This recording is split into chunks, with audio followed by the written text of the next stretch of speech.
This is Ledger and the Line. Whose house? Rams' house. Puka Nakua live-streamed complaints about officiating, exposing us to adversarial leverage. McVay executed crisis management. He was very apologetic. I know this guy's heart. Terribly sorry. This is a bear market for discipline. I do not care about his heart. I care about avoiding flags on third down. Look at Philadelphia's decay. Nick Sirianni is battling Jalen Hurts because the quarterback refuses to go under center. When a player dictates the scheme, you have a hostage situation. Mike McDaniel joined the Chargers after Miami fired him. He claims, "I feel very confident in my decision-making. I feel like I'm really smart at this point." Obviously, Mike, you finally have a quarterback who can read a defense. We are bleeding leverage. McVay admitted, Cam Curl is a big free agent for us. That's a spot that has deserved a lot of attention. Translation, Kroenke is tightening the belt and Chris Shula has to tape a defense together. Whose house? Fandom is a loyalty ledger. Stack the pain. Respect the line. We are out.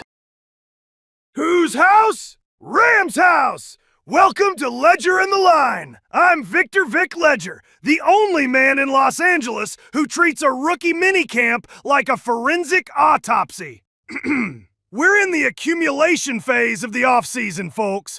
Matthew Stafford is our MVP, our signal, and our primary supply chain manager. Yet we just spent the 13th overall pick on Ty Simpson. Sean McVay told the media, and I quote, "We're just not afraid to be able to figure out the different avenues of acquiring great players."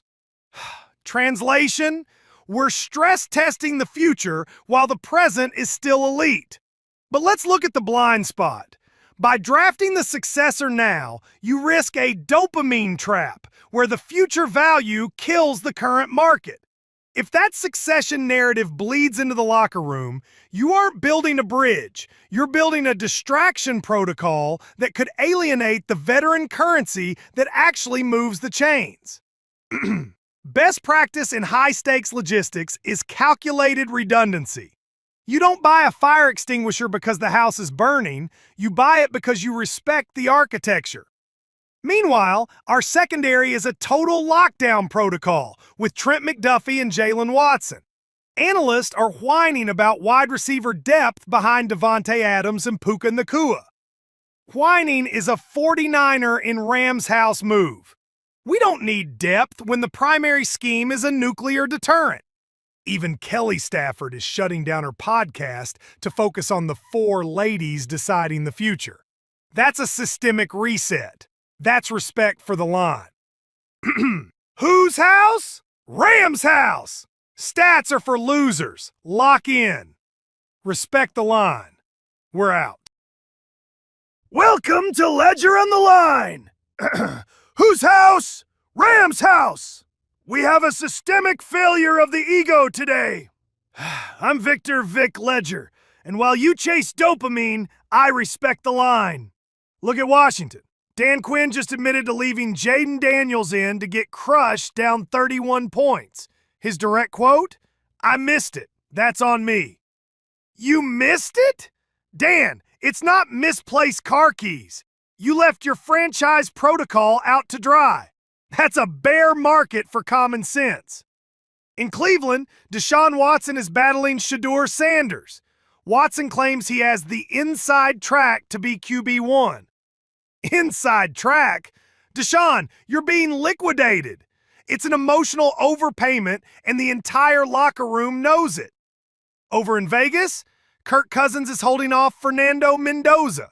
Cousins claims he's focused on moving the chains. Kirk, you're a glitch in the supply chain. The organization is literally drafting your replacement. Meanwhile, back in the blue and gold, Matthew Stafford, Puka Nakua, Kyron. People ask why we stay loyal when the tape is a grind. Because loyalty isn't a bull market. We don't break protocol. We are a Ramily. Stats are for losers. Lock in. Whose house? Rams' house. Respect the line. We're out. Whose house? Rams' house. Welcome to Ledger and the Line. I'm Vic Ledger. Respect the line. In Dallas, Jerry Jones treats the cap like a casino buffet. Jerry actually said, "All in is pretty good with Dak Prescott's contract. How many hundreds of millions is it? Is that enough in for you? Okay, I'm not kidding." Jerry bought a depreciating asset at a premium because his ego couldn't handle a rebuild. Systems are for pros, Jerry. In Washington, Dan Quinn thinks he's coaching a tactical strike force. A reporter asks about being hunted, and Quinn snaps, "We are always the hunters, don't go there." "Don't go there? You're the Commanders, Dan, not Black Ops." Then you've got Mike Tomlin in Pittsburgh staring down a playoff drought, telling the press, "I got big shoulders. I don't make excuses for failure." Yeah, Mike, your shoulders are carrying an offensive scheme that looks like a supply chain collapse. McVay and Stafford are quietly stacking discipline. Stats are for losers. Lock in. Rams house! We're out! Listen, boss, they're playing games in the alley. You see the 72-hour chop? We're stuck at 80,000, sideways, like Possum Dave playing dead. The indoor people are screaming because CPI hit 3.8 and the 10-year yield spiked. Plus, oil hit 105 because Trump blew up the Iran deal. You think that's a coincidence? Trash don't lie. The CPI panic was a trap to shake your bags. While retail cried over inflation, BlackRock's IBIT slurped a billion-dollar inflow streak. Here's the corkboard theory. They're suppressing price to accumulate before Warsh takes over the Fed and the Clarity Act passes. The cleanest-looking participants are the dirtiest animals. Once regulatory certainty hits, shorts get folded like lawn chairs. We melt up past 100 grand, an emerald rocket of liquidity. This is entertainment, not financial advice. I am a fictional raccoon with margin debt. Watch 80K support. If we hold it, we chew through the ceiling. Bitcoin to the moon! Whose house? Rams house! Welcome to Ledger and the Line. Tonight's Rams drama is a colonoscopy with a kickoff time. Rams Seahawks on Christmas night. Lumen Field. Holiday lights. Emotional sewage. The NFL looked at family dinner and said, what if Grandpa's blood pressure had a playoff implications package?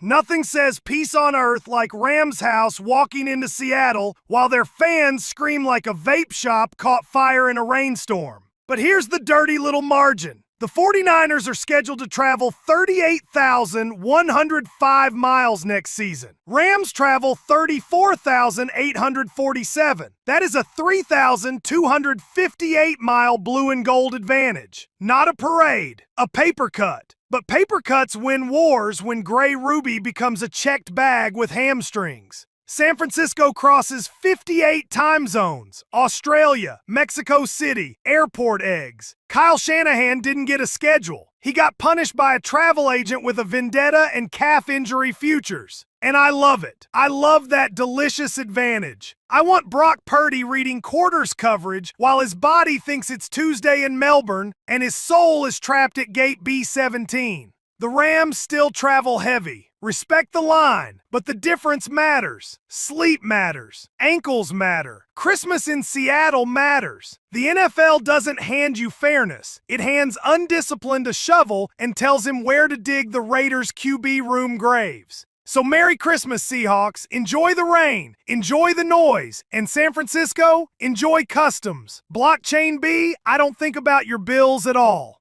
Whose house? Rams house! Stats are for losers. Lock in Stacker News.